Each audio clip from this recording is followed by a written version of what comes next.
Os anjos segundo o Espiritismo.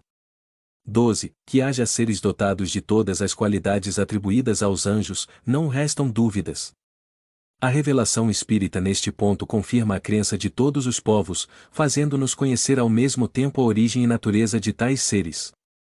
As almas ou espíritos são criados simples e ignorantes, isto é, sem conhecimentos nem consciência do bem e do mal, porém, aptos para adquirir o que lhes falta.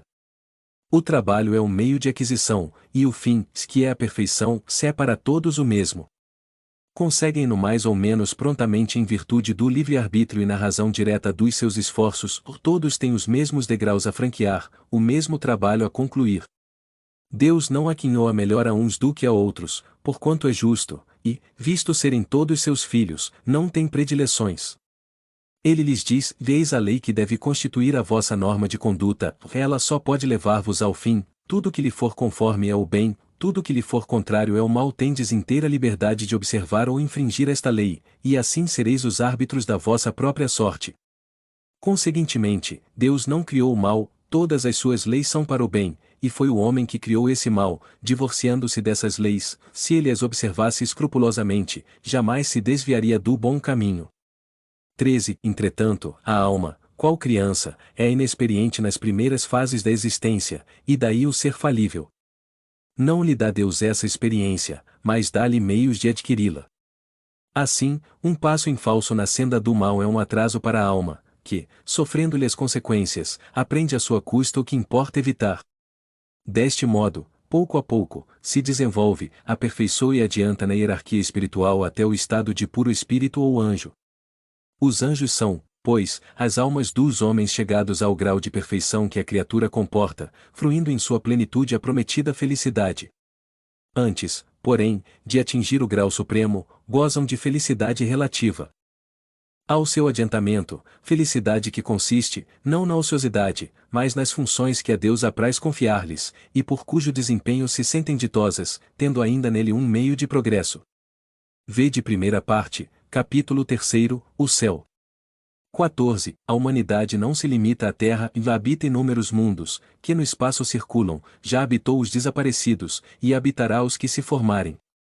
Tendo-a criado de toda a eternidade, Deus jamais cessa de criá-la.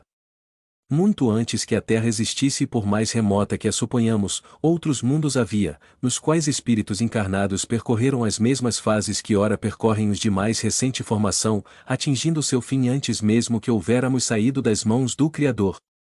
De toda a eternidade tem havido, pois, puros espíritos ou anjos, mas, como a sua existência humana se passou no infinito passado, eis que os supomos como se tivessem sido sempre anjos de todos os tempos. 15. Realiza-se assim a grande lei de unidade da criação, ou Deus nunca esteve inativo e sempre teve puros espíritos, experimentados e esclarecidos, para a transmissão de suas ordens e direção do universo, desde o governo dos mundos até os mais ínfimos detalhes. Tampouco teve Deus necessidade de criar seres privilegiados, isentos de obrigações, todos, antigos e novos, adquiriram suas posições na luta e por mérito próprio, todos, enfim, são filhos de suas obras. E, desse modo, completa-se com igualdade a soberana justiça do Criador. Este audiolivro representa uma contribuição para aquelas pessoas que necessitam, como é o caso dos deficientes visuais, os deficientes auditivos, pessoas acamadas que se encontram em hospitais e clínicas, e como forma de acesso e divulgação da doutrina espírita, para que todos lembrem-se de valorizar e reconhecer o trabalho do autor adquirindo suas obras. Por favor, não esqueça de deixar o seu like, inscreva em nosso canal e compartilhe, para que possamos melhorar e seguir publicando. A caridade é o caminho para a evolução. Muito obrigada, que a paz do nosso Mestre Jesus esteja com todos vocês e seus familiares.